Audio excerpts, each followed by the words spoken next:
You were never designed to be everybody's solution. The more you pour yourself out to please everyone, the emptier you become. Today, I want to challenge you with this truth. If you keep giving too much to others, you will end up with nothing left to build yourself. People will always take, but rarely give back. People will always take, but rarely give back. This is one of the most painful truths you will ever face in life, yet the most liberating when you understand it deeply. Have you ever noticed how people are quick to call you when they need something, but go silent when you need them? Have you ever been the one who stays up late to listen to someone's tears? The one who lends money even when you don't have enough for yourself, the one who rearranges your entire day just to fit into someone else's crisis, only to realize that when it's your turn to bleed, the room is empty. That is the reality of human nature. People will keep taking as long as you keep giving without boundaries. Think of a river. If every other stream is drawing water from it and no rain is pouring into it, that river will dry up and all the streams that depended on it will die too. Many people are like that river. You keep giving and giving, hoping people will appreciate it enough to pour back into you, but instead they look for another river when you run dry. It is not that people are evil, it is that people are needy. Human beings are driven by their own survival first. This is why if you don't learn to protect your resources, you will be left empty by the very people you tried to save. Remember the last time you paid someone's bills out of compassion, thinking they would be grateful and considerate the next month, only to find them coming back to you again with even bigger requests? Or when you lent your friend your car because theirs was broken down, and instead of returning it with a full tank, they returned it almost empty with no apology and still called you the next week to ask for it again. It's not because they are ungrateful intentionally, it's because you set no boundary and they have learned you will always say yes. Let me tell you something powerful today. People only value what they invest in. If you keep giving to people who never invest back into you, they will never truly value you. Your kindness will become an expectation, not a blessing. Your sacrifice will become their entitlement, not an honor. That is why many people who keep giving too much end up feeling used and invisible. You gave your best to everyone, but no one is giving their best to you. Look at your phone. Check the list of people who only call you when they need something. Check the people who never check on you unless they have a problem to dump on you. Think about it. You are their safety net, but who is yours? You are their comfort, but who is comforting you? You are their advisor, but who is advising you? You are their bank, but who is investing in you? If you don't ask yourself these questions, you will die empty, surrounded by people clapping for your generosity, yet none of them will pay for your funeral. You must understand that your resources are not infinite. Your energy, your time, your finances, your mental space, they are not unlimited. You cannot keep allowing people to drink from your well without checking if they are pouring any drops back in. This is not selfishness, it is wisdom. Even God designed the body to keep some blood for itself while pumping it to the rest of the system. If your heart decided to pump out all your blood to other organs without retaining what it needs to function, you would die instantly, and the rest of your body would die with you. There was a young woman who gave everything to her family. She paid her siblings' fees. She bought food for the entire household. She sacrificed her dreams of traveling to remain close to them because they said they needed her. But when she lost her job and fell sick, nobody stepped forward to care for her. They told her they were too busy or too broke. She learned the hard way that people will always take but rarely give back if you keep making them comfortable at the expense of your own survival. You see, overgiving teaches people that your needs are irrelevant. It trains them to believe you are strong enough to handle yourself, so they never think you need help. You must wake up to this truth. People will always take but rarely give back, and it is not their duty to protect your resources. It is your duty to protect yourself. If you keep saying yes to everything, you are silently saying no to your own life. If you keep making everyone else comfortable, you will live your days in silent discomfort, wondering when someone will finally see you. But the truth is, they will never see you until you make yourself visible by valuing your time, your effort, and your energy. Start today. Say no when you feel drained. Say not today when your mind is tired. Say I can't afford it when your finances are stretched. Say I need time for myself when your soul is weary. People might call you selfish, but let them talk. Because when you finally burn out, they will only find another giver to drain. Protect your energy before you have nothing left to live for. You cannot save everyone, and you are not meant to. You are meant to fulfill your purpose, and for that, you need your energy intact. You are responsible for your own life first. You are responsible for your own life first. This is one of the hardest lessons for people with a giving heart to learn. Because from childhood, you were taught that love is sacrifice. You were taught that good people always put others first. You were taught that thinking about yourself is selfish. But let me ask you a simple question. How can an empty cup quench the thirst of others? How can a broken ladder lift anyone higher? How can a withered tree give shade? The truth is, Until you learn to prioritize yourself, you will keep giving people less than what they truly need because you will be giving from emptiness. Look at your daily routine. You wake up in the morning, and the first thing you do is check messages to see who needs you today. You rush into the day answering calls, replying to everyone's problems, giving people emotional support, lending money, solving family issues. By the time you sit alone to think about your own life, you are too exhausted to even plan your next step. You sleep drained and wake up to repeat the cycle. Day by day, your dreams are fading, your goals are gathering dust, and your heart is quietly grieving because you know you were made for more than being everyone's emergency number. Imagine this. You are on a plane and the air pressure drops, the oxygen masks fall down, and you look at the person next to you gasping for air. You want to help them, so you grab their mask and try to fix it on their face while you yourself are suffocating. What happens next? You both die, because in moments of crisis, the rule is clear. Put your mask on first before you help anyone else. Life operates by the same principle. You cannot keep ignoring your health, your finances, your mental peace, your goals, just to help others stay afloat. If you drown, nobody benefits from your death. There is a woman I once knew. She was the pillar of her family. Her siblings leaned on her. Her parents leaned on her. Her friends leaned on her. She worked 2 jobs, sent money back home, helped her friends when they were in trouble, took loans for others to survive, and sacrificed her own comfort to keep everyone else comfortable. But do you know what happened to her? At 42, she broke down completely. Her health failed, her finances collapsed, and none of the people she saved came to rescue her. She was left alone in her darkest hour, realizing she had spent her entire life carrying others who should have learned to stand on their own. You are responsible for your own life first. It is not pride, it is not arrogance, it is wisdom. Because at the end of the day, no matter how much you do for others, you are the only one who will answer for the results of your own life. You will be the one to live with regrets if you never build your vision. You will be the one to cry silent tears if you die with your potential unused. People will mourn you for a day, but they will replace your help within a week and move on. Life is not cruel, it is just truthful. You are the only one who will truly live with the consequences of ignoring your destiny. Think about a farmer. If he spends all his time helping other farmers till their land, plant their seeds and water their crops, but he never plants anything on his own field, harvest season will come and he will watch others gather their abundance while his own land lies empty. He will starve while others eat from the sweat of his efforts. Life works by this principle. If you spend all your years pouring yourself out into others and never invest in your own growth, you will watch them rise and move forward while you remain stuck, silently dying inside. You must wake up to this reality. Your first assignment is you. Your purpose is yours to fulfill, not your neighbors. Your health is yours to maintain, not your siblings. Your peace of mind is yours to guard, not your friends. When you stand before your final day on earth, you will not be asked what others achieved because of you. You will be asked what you did with your life. Did you build what you were sent here to build? Did you grow into the fullness of who you were created to be? Did you water your own garden, or were you too busy watering everyone else's while your soil dried up and cracked from neglect? There is nothing noble about abandoning yourself. There is no honor in dying with your dreams still locked inside you because you spent your life building others' dreams. You are responsible for your own life first. Wake up in the morning and ask yourself, what do I need today to move closer to my destiny? What step can I take today to ensure my mental peace, my financial stability, my physical health, my emotional well-being are protected? Because only when you are strong can you strengthen others effectively. Only when you are full can you pour generously. Only when you are alive and thriving can you truly lift others up with the confidence of someone who has built a solid foundation within themselves. Overgiving destroys your self-worth. Overgiving destroys your self-worth. You may not realize it, but every time you say yes when your heart is screaming no, a part of your self-respect is dying quietly inside you. Every time you choose to give to someone else at the expense of your own needs, you are silently telling yourself that you don't matter as much as they do. And do you know what happens when you keep repeating that behavior? Your mind starts believing it. Your soul starts shrinking.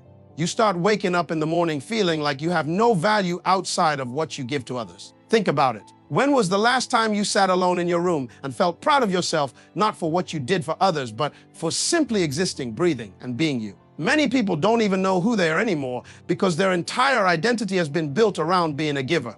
You don't know what you like to eat because you always cook what others prefer. You don't know where you want to go in life because you are too busy driving everyone else to their destinations. You don't even know what your true dreams are anymore because you have been living your life fulfilling the expectations of everyone else around you. Have you ever seen a candle burning brightly, giving light to everyone in the room while its own body melts away until nothing is left? That is what overgiving does to you. You become like that candle, burning yourself out to keep others comfortable. But unlike the candle, you have a mind that feels pain, a heart that feels betrayal, and a soul that feels emptiness when nobody notices your sacrifice. Overgiving is a silent killer. It kills your confidence, it kills your joy, it kills your ability to stand up for yourself. Because when you keep giving too much, people start expecting it, and when you finally say no, they act like you have committed a crime against humanity. There was a man I once spoke to who spent 20 years of his life serving his extended family. He built houses for them, paid school fees, funded weddings, sent money for medical bills, and every time someone called, he would drop his own plans to solve their emergencies. But do you know what happened when he lost his job and his savings ran out? They turned their backs on him. Nobody offered to help. Nobody checked on him. He told me with tears in his eyes that for the first time in his life, he realized he never had value to them as a person. He only had value as a provider. His giving had taught them that he existed only to serve their needs, not because he was a human being worthy of love, honor, and respect. When you overgive, you train people to believe that you don't need care, you don't need love, you don't need help. You teach them to see you as a resource, not as a person. That is why so many people feel invisible in their own families and relationships. You are the one who sacrifices sleep to finish everyone's work, yet nobody notices when you are tired. You are the one who pays for dinner, yet nobody notices when you have nothing left in your account. You are the one who remembers everyone's birthdays, yet nobody remembers yours. Overgiving teaches people that you are strong enough to handle pain alone, so they don't even think of comforting you. Look at nature. Even the sun sets every evening to rest. Even the ocean pulls back its waves to renew itself. Even trees shed their leaves in seasons to conserve energy for growth. Only human beings, especially those with kind hearts, think they must keep giving endlessly to prove they are good enough. But let me tell you today, your worth is not determined by how much you give. Your worth is rooted in your existence. You were born valuable before you ever lifted a finger to help anyone. The tragedy is that overgiving makes you forget this truth. You start to believe that if you are not giving, you are not useful. If you are not serving, you are not worthy. That is a lie that will destroy your destiny. Imagine an employee who does all the work in an office, takes on everyone else's responsibilities, and works late into the night without complaining. You would think the company would reward them, right? But what often happens is they keep piling more work onto that person because they know he will never say no. Instead of a promotion, he gets burnout. Instead of appreciation, he gets exploitation. Why? Because he taught them to value him only for what he does, not who he is. This is what overgiving does in your family, your relationships, your friendships, your community. People stop seeing you as a human being. They start seeing you as a utility. You have to reclaim your worth. You have to stand in front of the mirror and tell yourself, I am valuable not because of what I do for others, but because of who I am. I deserve rest, I deserve love, I deserve peace, I deserve to be poured into just like I pour into others. When you finally understand this truth, you will stop overgiving out of insecurity and start giving from a place of strength where your giving becomes a choice, not a desperate attempt to prove your worth to people who will never value you if you don't value yourself first. Overgiving leads to bitterness and hidden anger. Overgiving leads to bitterness and hidden anger. You might think you are helping people purely out of love, but deep inside you, a quiet resentment is building every single time you give beyond your capacity. You give,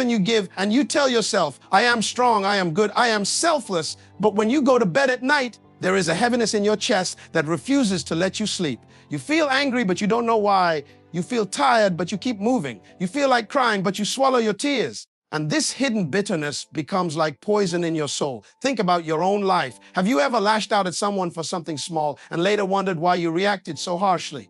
It's because your anger wasn't really about that moment. It was the overflow of years of suppressed frustration, years of people using you and never saying thank you, years of being expected to show up for others when no one shows up for you, years of pretending it doesn't hurt to always be the giver.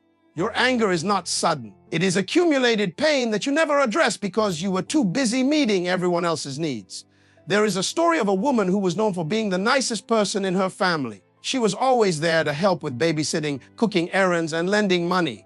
Her siblings called her a saint, but one day at a family dinner, her sister asked her to pass the salt, and she exploded with rage. She shouted, "Why can't you get up and get it yourself for once? I am not your servant." Everyone was shocked. They thought she had lost her mind over salt, but what they didn't realize was that it wasn't about the salt. It was about the years of feeling like she had no choice but to serve, and no one cared about her as a person. Her anger was hidden under her kindness all along. Overgiving is like trying to carry water in a basket. No matter how much you pour out, it never stays because your spirit is leaking. You start to feel like your life is being wasted. You start to see people not as loved ones, but as burdens. Your conversations become heavy with unspoken pain. You say yes with your mouth, but your heart is screaming no, and that scream builds up like thunder inside you until the day it erupts and everyone wonders what went wrong with you. People say, she changed, he became rude, she's bitter now. But they don't understand that your bitterness is a scar from being unappreciated for too long. Look at nature. Even the sweetest fruit rots if it is not consumed in time. Even milk curdles when left neglected. Even clear water becomes stagnant if it has no outlet. The human heart is the same. You cannot keep giving without renewal. You cannot keep sacrificing without gratitude. You cannot keep pouring out without being poured into. Otherwise, your sweetness will turn to bitterness. Your compassion will turn to anger, your love will turn to resentment. And the sad part is, you will still keep giving because your identity is built around it, but now your giving will be filled with silent complaints, hidden expectations, and tears that no one will see. Imagine a bank account. If you keep withdrawing and never deposit, what happens? You go into debt. Now imagine that bank account is your heart. Every time you give kindness, it is a withdrawal. Every time you give your time, it is a withdrawal. Every time you give your energy, it is a withdrawal. If no one deposits love, gratitude, care, and respect back into you, you become emotionally bankrupt. And when a bank goes bankrupt, it shuts down. That is why people suddenly cut off from everyone. They disappear, they withdraw into isolation because they are empty. Their overachieving drained them beyond recovery.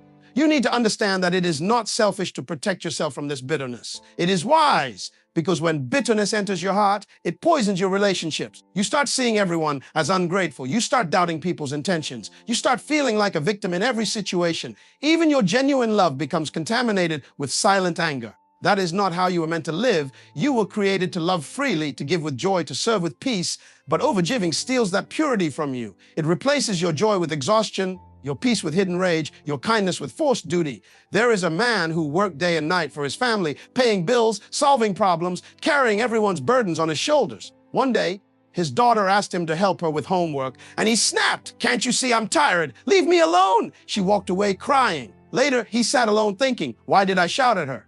She's my child, I love her. But what he didn't realize was he wasn't shouting at her. He was shouting at the years of feeling used by everyone. His bitterness spilled over to the only person who loved him without conditions. That is what overachieving does. It makes you angry at the wrong people. You need to recognize that your anger is not a sign that you are bad. It is a sign that you are empty. Your bitterness is not a sign that you hate people. It is a sign that you have neglected yourself for too long. You need to go back and ask yourself, where did I lose myself? When did I start giving beyond my limits? Why did I allow people to take so much from me without filling me back? Because until you find those answers, you will keep living with hidden anger, smiling on the outside, but dying quietly on the inside. You teach people how to treat you. You teach people how to treat you. Every day through your words, actions, and reactions, you are training the people around you in how to handle your worth. The way you let them speak to you, the way you allow them to use your time, the way you tolerate their disrespect, all of these are silent lessons that you teach them without even opening your mouth. People watch you and they adjust themselves to the standards you set for your life. If you constantly say yes when your heart is screaming no, you are teaching them that your boundaries are negotiable. If you let them disrespect your time by showing up late, but you continue to wait patiently without saying a word, you are teaching them that your time is not valuable. If you continue to give money to friends or family who never pay you back, you are teaching them that your hard-earned resources are theirs to misuse. You might think you are being kind, humble, loving, and patient, but what you are really doing is teaching them that it is okay to dishonor you. Think about this for a moment. Imagine a teacher who never enforces discipline in class. Students come late, they talk during lessons, they throw papers, they ignore instructions. Is it because those students are born rude? No, it is because that teacher taught them that there are no consequences. In the same way, your life is a classroom and you are the teacher. People learn how to behave in your presence based on what you allow, what you reward, what you correct, and what you ignore. There is a woman I knew who was always taken for granted at her workplace. She would finish her work early and her boss would keep adding more tasks to her plate without extra pay or recognition. Her colleagues would slack off and dump their responsibilities on her. One day, she broke down crying to me saying, "Why do they treat me like I'm nothing? Why do they keep overloading me?" I looked at her and said, "Because you taught them to.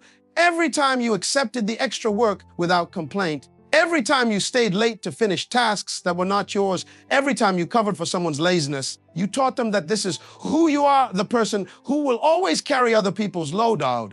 And it was in that moment she realized her suffering was not accidental. It was self-inflicted by her silent lessons to the world. People do not automatically respect you. Respect is taught. Even children know who they can manipulate. Watch a toddler. They test their parents by throwing tantrums. If one parent always gives in, the child will continue tantrums with that parent. If the other parent is firm, the child will adjust their behavior. Life is like that. People test you to see your limits. If you have no limits, they will continue testing until they drain you completely. There is power in understanding this truth. When you know you are teaching people how to treat you, you become intentional about your boundaries. You become careful with your yes and powerful with your no. You become courageous enough to say, I do not accept being spoken to like that. Or I am not available to help today. Or please return the money you owe me before asking for more. At first, people will resist your change. They will call you arrogant, selfish, proud, or rude. Not because you are any of these things, but because they benefited from your lack of boundaries, and now they feel the loss of that benefit. Imagine a gate with no lock. Anyone can walk through it day or night, thief or friend, neighbor or stranger. But when you put a lock, you control who enters. Your boundaries are the locks on your life gate. They do not keep good people away. They keep the wrong behaviors out. And those who truly respect, you will never be offended by your standards. In fact, the right people will be drawn to your discipline because people who know their own worth are naturally attracted to those who know theirs. You must understand that you cannot blame people for treating you wrongly if you never teach them how to treat you right. If you never speak up, you are silently saying, this is okay with me. If you never express your limits, you are silently saying, I have none. If you never correct disrespect, you are silently saying, disrespect me again. Your silence is not humility. Your tolerance is not kindness. If it allows people to continue dishonoring your soul, it is self-betrayal. A young man once told me, sir, my friends always leave me out. They only call me when they need help or money, never to just hang out. I asked him, and do you keep answering them when they call for help or money? He said, yes, because I want them to know I am a good friend. I told him, son, they don't see you as a friend. They see you as a resource because that's what you taught them you are. You want to be loved, but you taught them to use you. If you want to change how they treat you, change what you teach them. This is not about revenge. It is about realignment. You are not rejecting people by setting standards. You are retraining them. You are saying, if you want access to me, this is the way, because your life is valuable. Your time is precious. Your heart is not a playground. Your energy is not a free gas station. You were not created to be consumed and discarded at people's convenience. You are a person with a calling, with dignity, with a purpose too heavy to waste on people who refuse to honor and protect your energy to fulfill your purpose. Your energy is the currency of your destiny. Every time you give it away carelessly, you are robbing yourself of the strength needed to fulfill your purpose. Think about it. Why do you feel so drained at the end of some days, even though you didn't physically work hard? Because emotional energy is spent faster than physical energy. When you are constantly worried about people's problems, carrying burdens that are not yours to carry, trying to please everyone, trying to fix everyone, trying to be available for everyone, you are leaking energy that was meant to build your life. Imagine your phone battery at 10% and you're rushing to complete an important call to seal a major deal, but someone keeps calling you to talk about gossip. Someone else keeps calling to complain about why you didn't greet them properly. Another person calls to argue about something you didn't even do. By the time you finally get the call that can change your life, your battery is dead. That is exactly how your daily life plays out when you don't protect your energy. You waste your emotional battery on people and situations that do not deserve your attention, and when it is time to invest in your goals, your dreams, your calling, you have nothing left to give. Your purpose is heavy. It requires focus, discipline, inner peace, and vision. And you cannot carry out a heavy assignment with drained energy. You need mental clarity to make wise decisions. You need emotional strength to overcome setbacks. You need spiritual strength to stay aligned with your true calling. But if you spend all your energy solving fights between people who refuse to grow up, or explaining yourself to people who are committed to misunderstanding you, or worrying about people who will never worry about you, you will remain empty while your destiny remains unfulfilled. There was a young woman I knew who was brilliant at graphic design. She had ideas that could transform companies. She dreamt of building her own creative agency.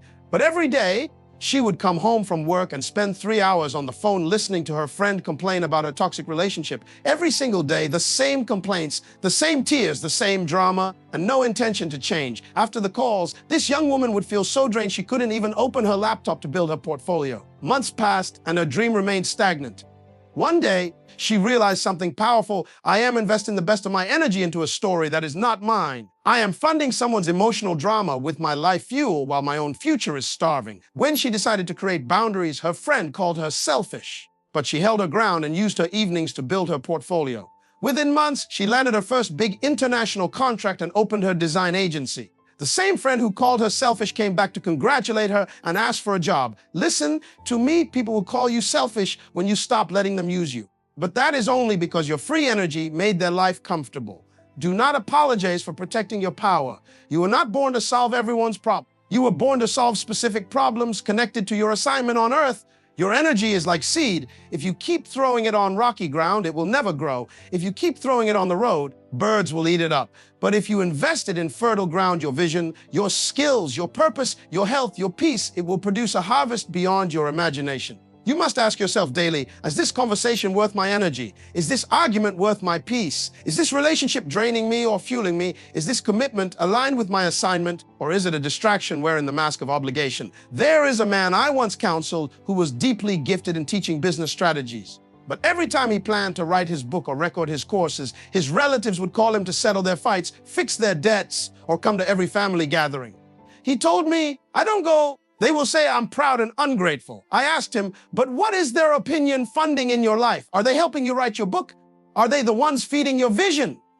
He said, no. I told him, then why are you sacrificing your destiny on the altar of opinions? Protect your energy. Because when you fail, these same people will say you wasted your life. You must understand that you are the only custodian of your energy. Nobody will protect it for you because everyone benefits from your energy in some way. You have to be the guard over your peace, your mind, your emotional space. You have to learn to say no without explanation, to turn off your phone without guilt, to walk away from draining conversations without fear of losing people.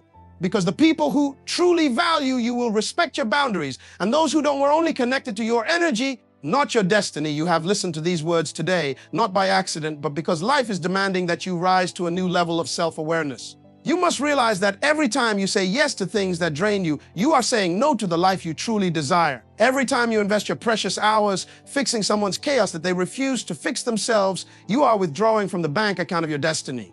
The truth is, you cannot pour from an empty cup, and you cannot light up the world when your own soul is drowning in darkness.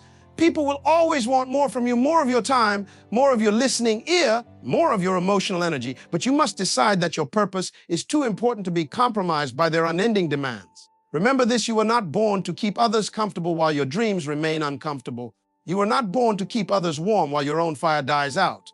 Greatness requires isolation. Success requires focused energy. Fulfillment demands self-respect. There will be moments when you have to walk away from people you love to become the person you were destined to be. There will be days when your silence will protect your energy better than any spoken word. There will be seasons when you must refuse invitations, decline phone calls, and break patterns that keep you enslaved to approval addiction. Because when you finally achieve what you were called to achieve, the same people who felt offended by your boundaries will come back and respect your results. Never forget, your life is not an emergency room for broken people who refuse to heal. Your mind is not a dumping ground for worries that are not yours. Your time is not a charity fund for those who waste theirs. And your energy is not a public utility for everyone to tap into freely. You are the manager of your life's resources. If you do not manage your time, your energy, your focus, your gifts, someone else will misuse them for you. The people who go far in life are not the ones who say yes to everyone. They are the ones who say yes only to the things aligned with their purpose. Stop thinking that sacrificing yourself is love. Stop thinking that draining yourself is service. Stop thinking that carrying everyone's cross is your responsibility. The greatest gift you can give to this world is a fulfilled, healthy, inspired, and focused you. Because when you live in the fullness of who you are, you will have an overflow to give to others without losing yourself in the process. You must protect your peace like your life depends on it, because it does. You must guard your focus like your future depends on it, because it does. You must cherish your energy like your purpose depends on it, because it does. Life is not waiting for you to please everyone. Life is waiting for you to stand up and say, this is who I am. This is what I am called to do. This is the assignment over my life, and I will no longer let distractions, emotional manipulation, guilt, or fear stop me from becoming everything I was created to be. Your destiny is too heavy to be carried with people hanging on your back. Your vision is too powerful to be clouded by other people's drama. Your time is too short to spend explaining yourself to people who will never understand you. Stop giving too much to others and start giving everything to your assignment. One day, your life will flash before your eyes. Make sure it is a life you are proud to watch. One day, your energy will run out for the last time. Make sure it was spent creating something eternal, not patching temporary problems. One day, the world will hear your name and remember you either as a person who gave everything away to please others, or as a person who gave everything within to fulfill their purpose. The choice is in your hands today. As I always say, don't just exist, live intentionally, because the graveyard is filled with people who gave too much to others and left their own dreams buried within them.